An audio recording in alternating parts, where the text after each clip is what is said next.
एक पुरानी कथा आती है नारद के संदर्भ में।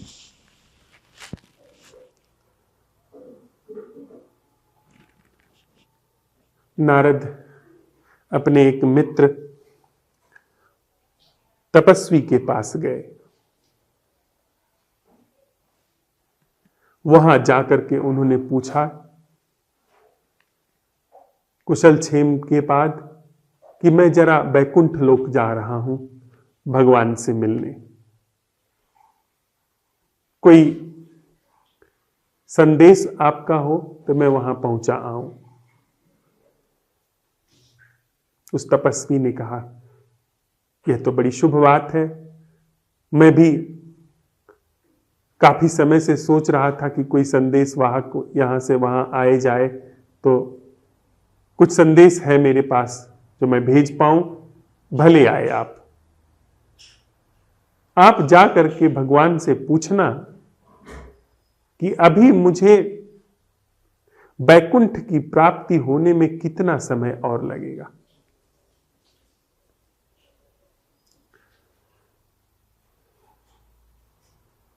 नारद ने कहा ठीक, संदेश यहां पहुंचा दूंगा, सवाल पूछ लूंगा। वे उस तपस्वी के आश्रम से बाहर निकले। बाहर देखा तो एक नवयुवक पेड़ के नीचे बैठ करके अपना एक तारा बजा करके गा रहा है और नाच रहा है। नारद ने उनसे पूछा कि भाई,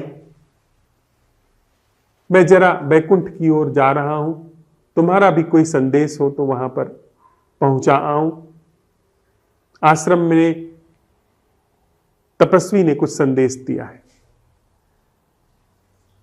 तो वह भी पहुंचाने जा रहा हूं, तुम्हारा भी कोई संदेश हो, सवाल हो तो मैं वहां पहुंचा दूं, पूछ लूं भगवान से। तो उसने कहा नहीं, मेरे पास कोई सवाल नहीं है, मेरे पास कोई संदेश नहीं है, आप जाएं, मेरे नृत्य और गीत में व्यवधान न डालें। नारद ने कहा नहीं नहीं, फिर भी तुम कुछ तो कहो। उसने टरकाने के लिए उनसे कह दिया कि अच्छा, भीतर क्या आपने पूछा, उन्होंने क्या संदेश दिया है, क्या सवाल पूछा है। नारद ने कहा कि उन्होंने पूछा है कि अभी उन्हें बैकुंठ की प्राप्ति में कितना समय लगेगा। तो उस नवयुवक ने कहा कि यही सवाल मेरी तरफ से भी पूछ लेना।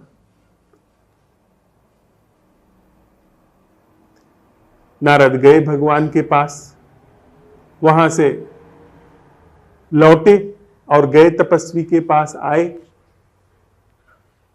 तपस्वी ने पूछा कि आपने मेरा सवाल पूछा, मेरा संदेश कहा।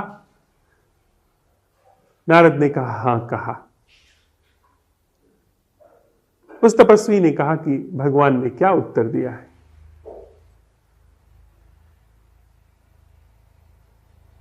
नारद ने कहा भगवान ने कहा है कि अभी 3 जन्म और लगेंगे। तपस्वी ने गले से माला निकाल करके तोड़ करके फेंक दी। वह चीखने चिल्लाने लगा, रुष्ट होकर के वह क्रोध में पागल होने लगा।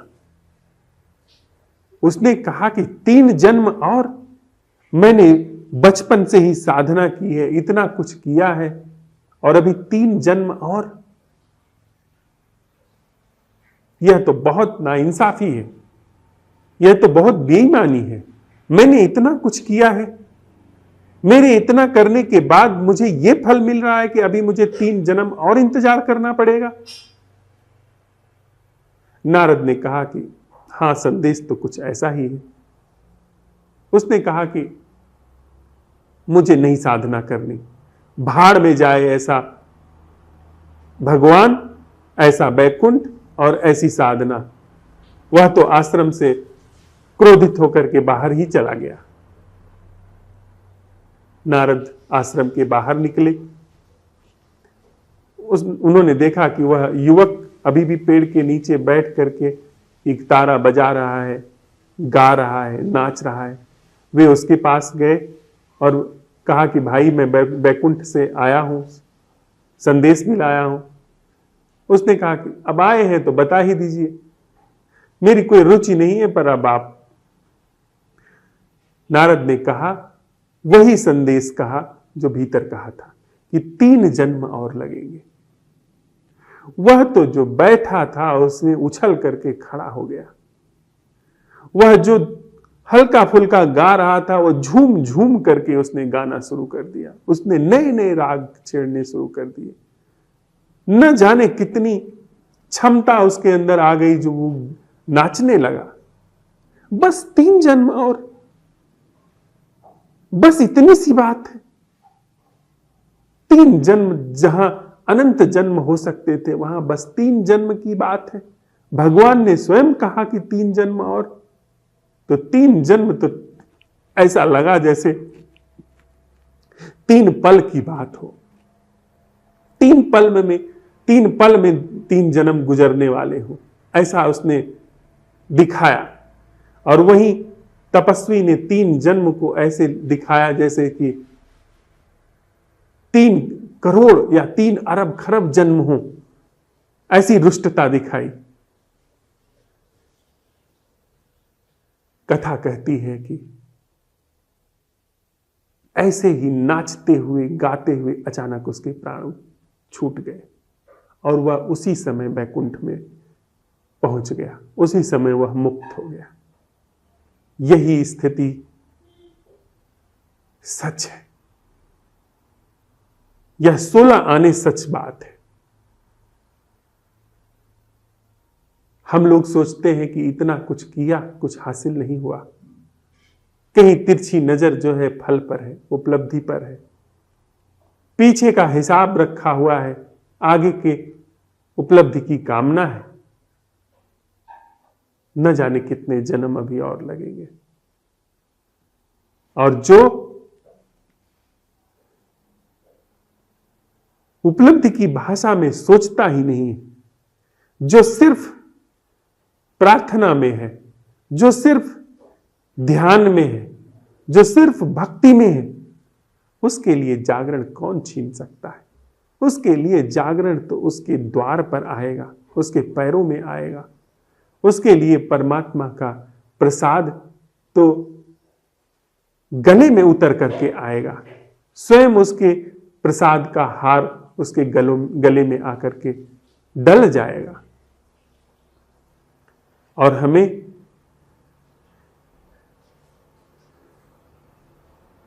हम जो अपेक्षा कर सकते हैं वह भला क्या अपेक्षा होगी? बड़ी क्षुद्र सी होगी। और जो पूरा करने वाला है, जिससे हम अपेक्षा करते हैं, वह भी बड़ा क्षुद्र होगा। अपेक्षा कोई अगर करनी ही हो, अव्वल तो जितना अपेक्षा से शून्य प्रार्थना हो उतना शुभ है। और करनी ही हो तो उस अशेष से करें। यहां किसी इंसान से क्या अपेक्षा करना? प्रार्थना करनी ही है तो उस अशेष परमात्मा से की जाए। हम असंभव प्रश्न उठा रहे हैं जिसमें मैं की कोई भूमिका नहीं है। तो हम इस प्रश्न के साथ आज दिन में अन्वेषण में उतरते हैं कि मैं, जो कि समय का पर्याय है, मैं और समय एक ही चीज है। वह ध्यान क्या है जो समय से मुक्त है, जो समय की पूरी भूमिका से मुक्त है। वह ध्यान, जैसे वह नवयुवक उस ध्यान को उपलब्ध था और उसके लिए समय की सीमा बढ़ना, समय की रेखा बढ़ना और भी बड़े नृत्य का, और भी बड़े उत्सव का कारण बन गया। ठीक ऐसे ही क्या असंभव प्रश्न का उठना अपने आप में इतनी बड़ी घटना, इतना बड़ा सौभाग्य, इतना बड़ा आशीष नहीं है? हमारे जीवन में असंभव प्रश्न का प्रवेश मात्र हो जाना, ऐसी कीमिया का उघड़ जाना जिसमें नैसर्गिक अन्वेषण और नैसर्गिक जागरण जगह ले रहा है, क्या यह बात स्वयं में इतनी विराट नहीं है कि हमें नाचना चाहिए? नैसर्गिक जागरण की एक हल्की सी झलक उत्सव महोत्सव के लिए पर्याप्त है।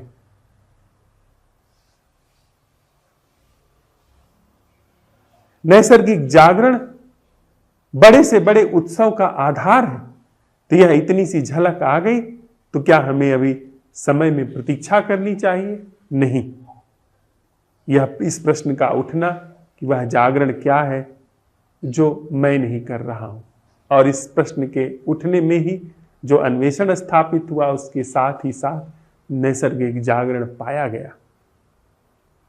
यह नैसर्गिक जागरण का पाया जाना उत्सव है, खुमारी है। इस नैसर्गिक जागरण की जो झीनी सी रेखा है, झीनी सी झलक है, उसमें खुमारी, उसी खुमारी को हम लोग अवसर दें, उसी पर टिके और इस प्रश्न के साथ अपने अंदर अन्वेषण करें कि वह जागरण क्या है जो समय की पूरी संरचना से मुक्त है। फिर जो भी अवलोकन आता है वह अवलोकन सांझ की बैठक में साझा कर लेंगे। थोड़ी देर के लिए साथ में बैठते हैं इस प्रश्न के साथ कि वह जागरण क्या है जो समय से मुक्त है। यानी यदि मुझे जागरण, इसी समय के जागरण का भी पता चलता है तो उसको भी हम छोड़ने, उससे भी मुक्त होने के लिए प्रश्न के साथ बने रहें, क्योंकि वर्तमान भी समय का हिस्सा है। जागरण जो समय की पूरी संरचना से मुक्त, उसके अन्वेषण में हम साथ में बैठे।